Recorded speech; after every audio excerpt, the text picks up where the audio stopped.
We've all heard rumors about Disney and how it seems like their many talented kid actresses always end up down a slippery slope of straight up bizarreness. For whatever reason that may be, some kids have gone on to succeed in their preferred careers using Disney as a stepping stone, while others would wind up going through excessive hours on set just to end up with false promises and crushed dreams. Coco Jones, best known for playing Roxy in Disney Channel's Let It Shine, had a very bright career ahead of her, becoming runner-up in Radio Disney's talent search competition. Next big thing, Disney took her under its big manufactured wing in hopes of transforming Coco into their next big cash cow.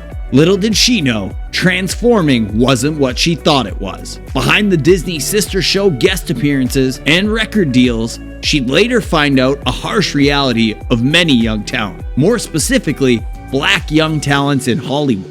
She just wasn't marketable. Disney's words, not ours. Scoring a record deal at only 14, Coco basically had to fight with her own label to release music till she was given the green light to release her biggest song to date, Holla at the DJ. Going on tour with boy group Mindless Behavior, on top of appearing in Let It Shine, gave Coco the push that she needed, till unfortunately, things would all come crashing down when out of the blue, she'd be dropped by her label. Dropping out of public school to pursue her career, Coco felt defeated, but that wouldn't stop her in the long run. Years later, she resurfaced on the internet, going viral several times in 2020 from her TikTok remixes and quirky personality, and people are wondering what exactly happened to Coco. The Tennessee native got her start at a young age, often performing in school talent shows and local singing contests. With supportive parents by her side, Coco was destined to make a name for herself in other areas besides her hometown.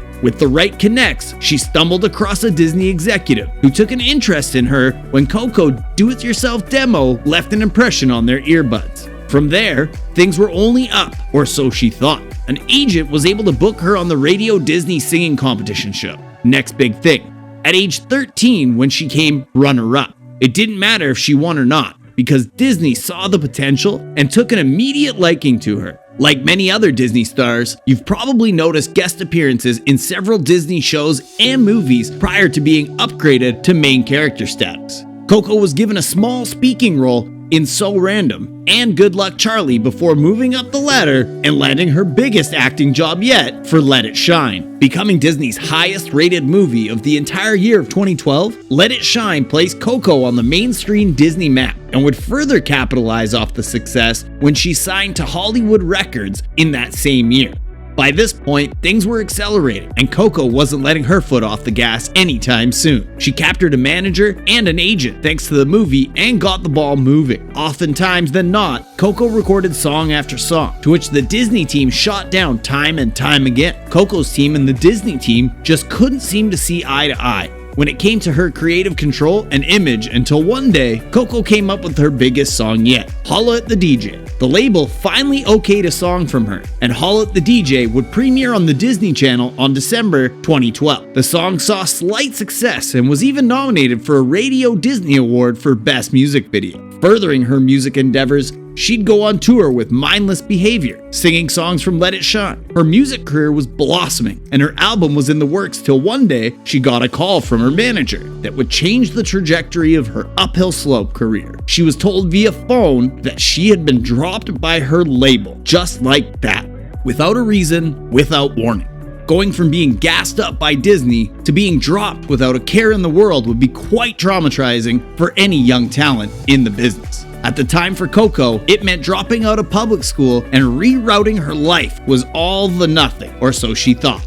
Trying to ride the wave of her Let It Shine hype just wasn't plausible, and eventually things began to fizzle away altogether, leading her into a depressive headspace for quite some time. Nevertheless, Coco was determined to follow her dreams, and she up and moved to LA as soon as she'd finished online schooling, a deal she made with her parents prior. Being familiar with these LA streets, Coco went on the hunt for auditions and landed a hefty amount, but decided to turn down many roles, stating that she didn't want to sell her soul solely for a role. The roles called for her to do outlandish things, get naked, or whatever in between Hollywood does. The opportunities were there, but another problem would slap her in the face over and over: that sneaky, downright trifling cousin of racism, colorism, would show up to party uninvited. Something Coco says runs rampant in Hollywood. The chances of someone with a darker complexion being chosen for a role was slim to none. Disney's explanation as to why they decided to drop the powerhouse vocalist from their label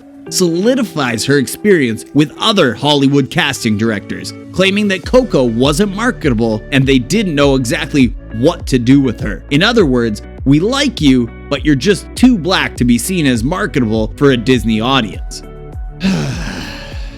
The tale as old as time itself just seems to keep on keeping on. She may have stumbled a bit, but Coco has never folded. During the time of worldwide rekindling and surprises, aka Quarantine 2020, she put out a 30-minute video on her YouTube channel explaining her situation and what happened behind the scenes. The video went viral for all the right reasons. One being that people love a juicy Disney tell-all tea. Others being how captivating and entertaining Coco's personality is, given the fact that we've never really seen her personality on that scale before. She posts vlogs and other content on her YouTube pages, as well as social sites like TikTok. TikTok did what it was intended to do, give everyone their 15 minutes of fame, because she'd not only gone viral once, multiple times for her remixed quick covers of songs like SZA's Good Days and Hit Different, racking up millions of views on YouTube. She went on to star in movies like Grandma's House, White Elephant,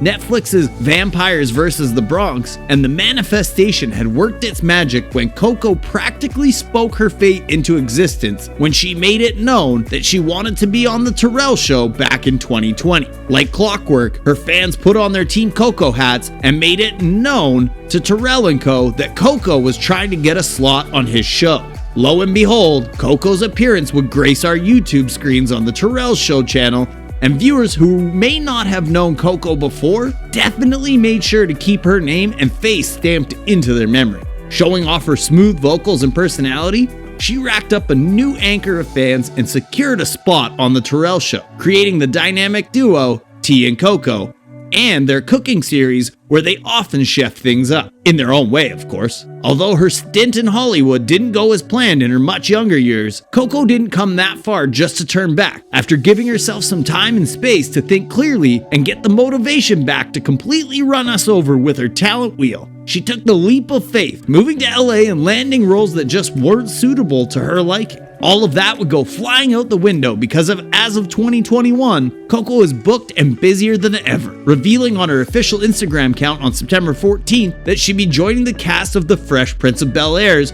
dramatic reimagined reboot, Bel-Air, playing the role of Hillary Briggs. What was meant to steer her off track could be seen as a blessing in disguise, the walking definition of when one door closes, another door opens. Coco says that if she could do anything differently in her career or experience it all over again, she wouldn't change a thing, stating that she had to find herself and the experience made her who she is today. Disney may have fumbled the bag, but from the looks of it, Coco is the real winner. Their loss. How do you feel about Coco's Disney experience? Let us know in the comments section down below, and stay tuned for more true celebrity stories.